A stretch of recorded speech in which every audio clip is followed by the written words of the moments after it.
সাম্প্রতিক সময়ে চট্টগ্রামে ইসলামী ব্যাংকের একটি শাখায় লকার থেকে ১৪৯ ভরি স্বর্ণ গায়েব হওয়ায় লকারের নিরাপত্তার বিষয়টি নতুন করে উঠে এসেছে।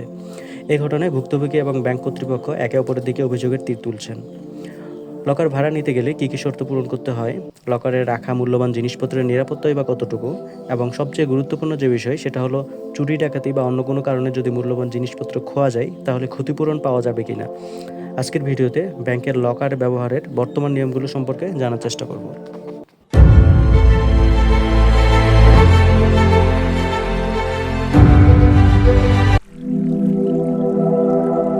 ব্যাংক আমানত গ্রহণ ও ঋণ প্রদানের বাইরেও বিভিন্ন সেবা প্রদান করে। তার মধ্যে অন্যতম হলো এই লকার সার্ভিস।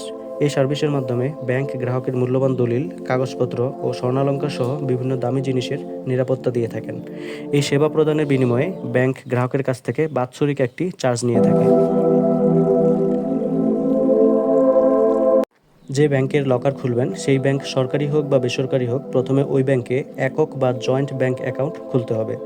জয়েন্ট অ্যাকাউন্টের ক্ষেত্রে নমিনির প্রয়োজন হবে না, যেহেতু জয়েন্ট অ্যাকাউন্ট সেহেতু একজনের অবর্তমানে অন্যজন অংশীদারিত্ব পাবে। কিন্তু একক অ্যাকাউন্টের ক্ষেত্রে অবশ্যই একজন প্রাপ্তবয়স্ক নমিনির প্রয়োজন হবে।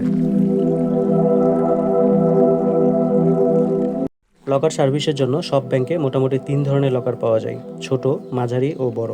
ছোট লকারের জন্য বছরে ২,০০০ টাকা, মাঝারি লকারের জন্য ২,৫০০ টাকা এবং বড় লকারের জন্য ৩,০০০ টাকা ভাড়া দিতে হবে।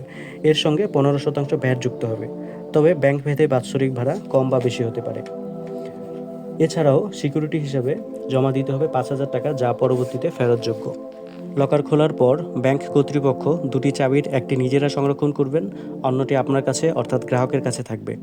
গ্রাহকের চাবি ছাড়া কোনোভাবেই ব্যাংক কর্তৃপক্ষ লকার খুলতে পারবেন না। লকার খুলতে হলে চাবির দুটি অংশেরই প্রয়োজন হয়। গ্রাহক ব্যাংকে গেলে সংশ্লিষ্ট কর্মকর্তা চাবির দুটি অংশের সমন্বয়ে লকার খুলে দেন। গ্রাহক লকার ব্যবহারের সময় সেখানে কারো উপস্থিত থাকার কোনো সুযোগ নেই। গ্রাহক লকারে কী রাখছেন সেটা ব্যাংকের পক্ষে জানা সম্ভব নয়। এক্ষেত্রে নীতিমালা হলো লকারে রাখা জিনিসপত্রের দায়-দায়িত্ব সংশ্লিষ্ট গ্রাহকের।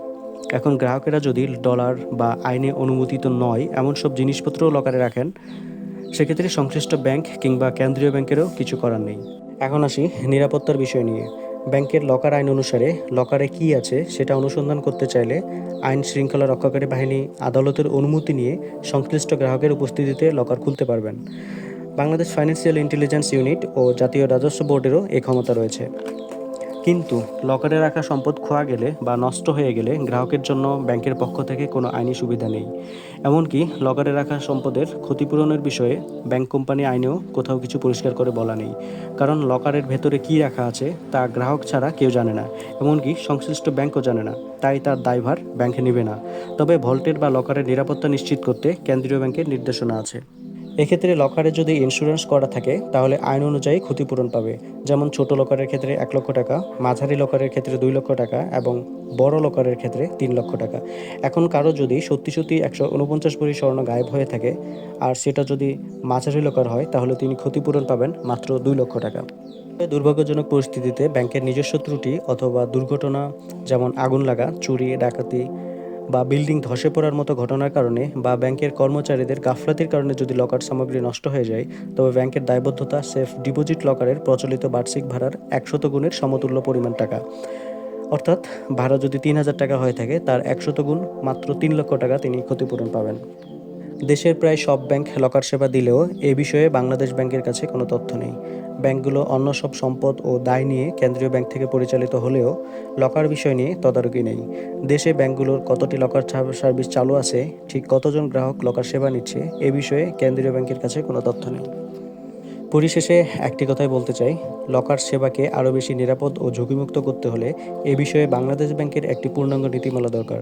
পাশাপাশি কেন্দ্রীয় ব্যাংকে একটি বিভাগ প্রতিষ্ঠা করে তদারকি বাড়ানো হলে ব্যাংকগুলোর পাশাপাশি গ্রাহকরাও লকারের বিষয়ে সতর্ক হবে।